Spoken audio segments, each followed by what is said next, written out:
Hello students, welcome to global online. This is Ankita Sood. MPSET 2024 के paper one की तैयारी में आप सबको हेल्प करने के लिए 20 मोस्ट रिपीटेड टॉपिक्स की लिस्ट आज मैं लेकर आई हूँ। ये टॉपिक स्टूडेंट्स ऐसे हैं जहां से हर साल पेपर में क्वेश्चंस पूछे जाते हैं एंड आपके अपकमिंग एग्जामिनेशन में भी जरूर इन टॉपिक्स में से सवाल पूछे जाएंगे। तो आप सभी के लिए ये बहुत जरूरी है कि इन टॉपिक्स को आप अच्छे से पढ़िए और साथ ही इससे रिलेटेड जो भी क्वेश्चंस हैं उनको भी अच्छे से प्रैक्टिस करिए। तो चलिए फिर इसी के साथ डिस्कशन पर आगे बढ़ते हैं। तो सबसे पहले मैं आपको टीचिंग एप्टीट्यूड यूनिट का टॉपिक बताती हूँ जिसका नाम है लेवल्स ऑफ टीचिंग। आप लोगों के पास पेपर वन का पूरा सिलेबस जरूर होगा जिसको हिंदी में शिक्षण के स्तर बोला जाता है। ये टॉपिक आपको देखने को मिलेगा। इसमें टीचिंग के कितने लेवल्स होते हैं ये हमें पता होना चाहिए।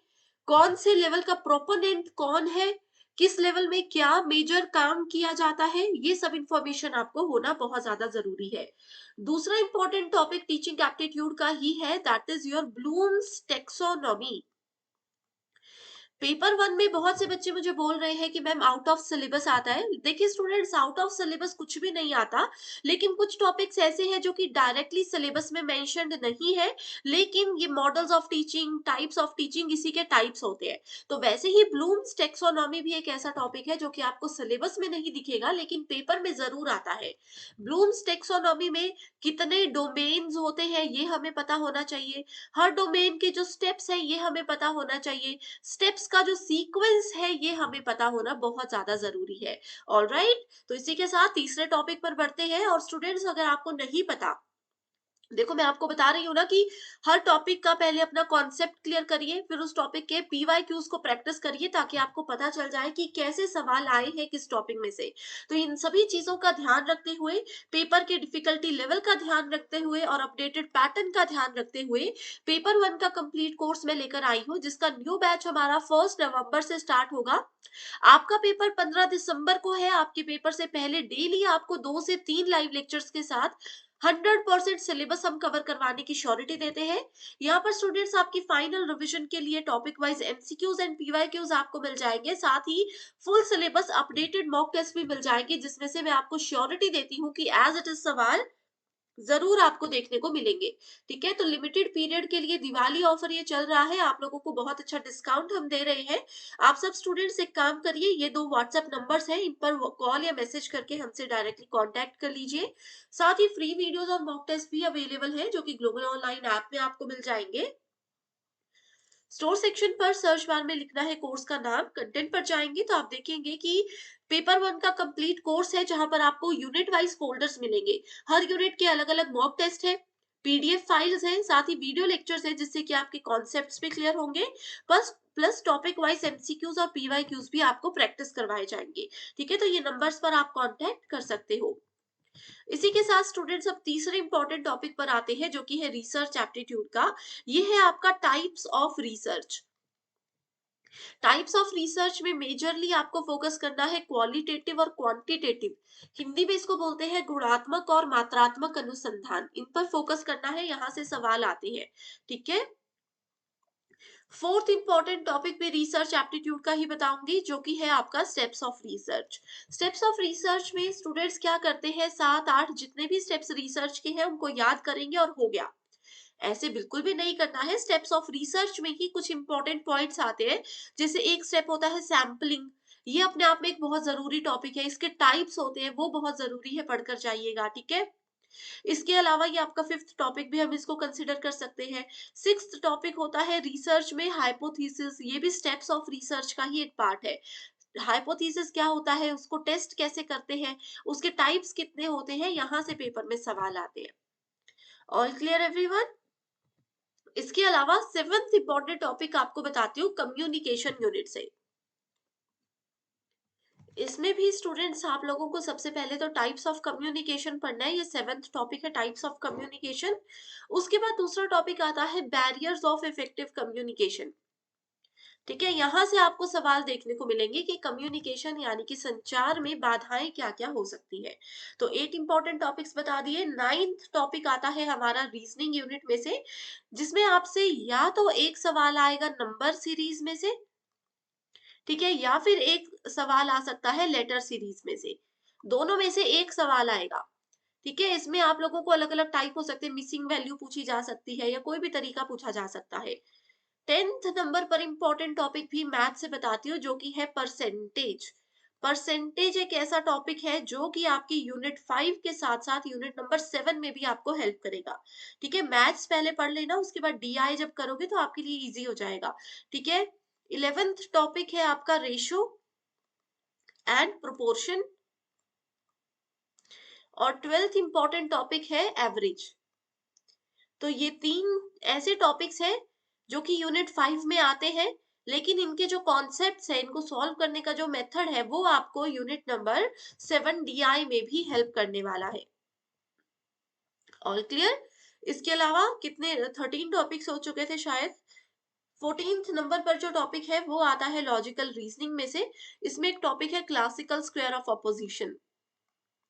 टॉप में देखिएगा, ये आपको दिखेगा ही एक टॉपिक। ठीक है, क्लासिकल स्क्वायर ऑफ अपोजिशन, जिसको हम AEIO की एक ट्रिक के साथ याद रखते हैं, गारंटी है कि सवाल आएगा ही आएगा। एक टॉपिक है फैलेसी। फैलेसी में से भी आपको सवाल पेपर में देखने को मिलते ही है। ठीक है, 16th इंपॉर्टेंट टॉपिक है आईसीटी यूनिट में से। आईसीटी का एक टॉपिक है मेमोरी। ठीक है, कंप्यूटर की क्या मेमोरी होती है, मेमोरी के क्या क्या टाइप्स होते हैं, प्राइमरी मेमोरी, सेकेंडरी मेमोरी। आप लोगों से पूछा जा सकता है सीडी कौन से टाइप की मेमोरी है, डीवीडी कौन से टाइप की मेमोरी है। ठीक है, कैशे मेमोरी कौन से टाइप की मेमोरी है। तो टाइप्स ऑफ मेमोरी में आपसे ऐसे सवाल पूछे जा सकते हैं, और मेमोरी का सीक्वेंस भी पूछा जा सकता है। जैसे ये 3 टाइप के मेमोरी दे दिए, आपको बताना है कि फास्टेस्ट मेमोरी से स्लोएस्ट मेमोरी में इनको अरेंज करो। तो sequence based, arrangement based questions memory topic में से बहुत बार पूछे गए हैं। अगला इंपॉर्टेंट टॉपिक है, आईसीटी से ही बता देती हूँ। एक टॉपिक है स्टूडेंट्स आईसीटी और टीचिंग एप्टीट्यूड और हायर एजुकेशन, तीनों यूनिट्स का एक कॉमन टॉपिक है जो कि आता ही है पेपर में। ठीक है, जिसका नाम है स्वयं पोर्टल। या तो आपको स्वयं पोर्टल से सवाल आएगा, या फिर आपको पूछा जाएगा स्वयं प्रभा में से सवाल। दोनों में से एक सवाल आएगा, दोनों टॉपिक्स इंपॉर्टेंट है, पढ़कर जाने हैं। ठीक है, 18th नंबर पर आपको पीपल एंड एनवायरमेंट बताती हूँ। इसमें टॉप में एक टॉपिक लिखा होगा SDG, MDG, sustainable development goals और मिलेनियम डेवलपमेंट गोल्स। ये गोल्स आपको पढ़ने हैं। टोटल कितने गोल्स हैं, टोटल नंबर ऑफ गोल्स आपको पता होने चाहिए, इनका सीक्वेंस याद होना चाहिए। आपको सीधा पूछा जा सकता है कि भाई 6th नंबर पर गोल कौन सा होता है, बताओ, नाम बताओ। या किसी गोल का नाम दिया होगा, जैसे नो पॉवर्टी नाम का एक गोल है, आपको बोला होगा कि नो पॉवर्टी नाम का गोल किस नंबर पर आता है। तो वो सीक्वेंस आपको याद रखना जरूरी है। ठीक है, सीक्वेंस के अलावा इसमें आपको पता होना चाहिए कि गोल्स के अलावा कितने टारगेट्स होते हैं। तो ये चीजें आपको इस टॉपिक से पढ़कर जानी है। इसके अलावा 19th नंबर का टॉपिक मैं आपको हायर एजुकेशन सिस्टम यूनिट से बताती हूँ, जो कि है NEP 2020, नेशनल एजुकेशन पॉलिसी 2020। इससे जितने भी रिलेटेड PYQs है, एक्सपेक्टेड MCQs है, और यूजीसी नेट के PYQs है, वो आपको जरूर पढ़ने हैं। श्योर है, 100% श्योर है कि यहाँ से सवाल आएगा ही आएगा। ठीक है, इसके अलावा आगे है कुछ हायर एजुकेशन से रिलेटेड कुछ इंपॉर्टेंट कमीशन है। जैसे कि आपसे पूछा जा सकता है कोठारी कमीशन क्यों बना, कब बना, किसने बनाया, क्या रीजन था। ठीक है, आगे पूछा जा सकता है मुदलियार कमीशन कब बना, क्यों बना, किसने बनाया। तो ये सब आपको पता होना चाहिए। इनके ईयर ऑफ एस्टैब्लिशमेंट आपको पता होनी चाहिए। एक और एक्स्ट्रा बोनस टॉपिक आपको बताती हूँ, 20 की बात हुई थी, लेकिन एक और बोनस बता रही हूँ, जो कि है यूनिट नंबर 9 से। इसमें आपको पढ़ के जाने हैं कुछ प्रोटोकॉल्स। प्रोटोकॉल्स जैसे कि क्योटो प्रोटोकॉल क्यों बना, ठीक है, मॉन्ट्रियल प्रोटोकॉल क्यों बना, ये सारे प्रोटोकॉल कब बने। आपसे ऐसा पूछा जा सकता है कि ग्रीन हाउस गैसेस को कंट्रोल करने के लिए कौन सा प्रोटोकॉल है, ओजोन लेयर को प्रोटेक्ट करने के लिए कौन सा प्रोटोकॉल बनाया गया है। तो इनके नाम, इनके ईयर ऑफ एस्टैब्लिशमेंट, क्यों बनाया गया, कब बनाया गया, क्या इंडिया भी इन प्रोटोकॉल का पार्ट है या नहीं, इंडिया अगर पार्ट है तो इंडिया ने कब उसको ज्वाइन किया। तो ये सारी चीजें हमें पढ़कर जानी है। All clear? तो मैं उम्मीद करती हूँ ये वीडियो से आप लोगों को बहुत ज्यादा हेल्प मिली होगी। अगर स्टूडेंट्स ये 20 टॉपिक्स आपने पढ़ लिए तो आप देख सकते हो कि पेपर 1 में 40 मार्क्स तो आपके पक्के हो गए। अगर आप चाहते हो, आपको पता है कि पेपर 1 में टोटल 50 एमसीक्यूज़ आते हैं।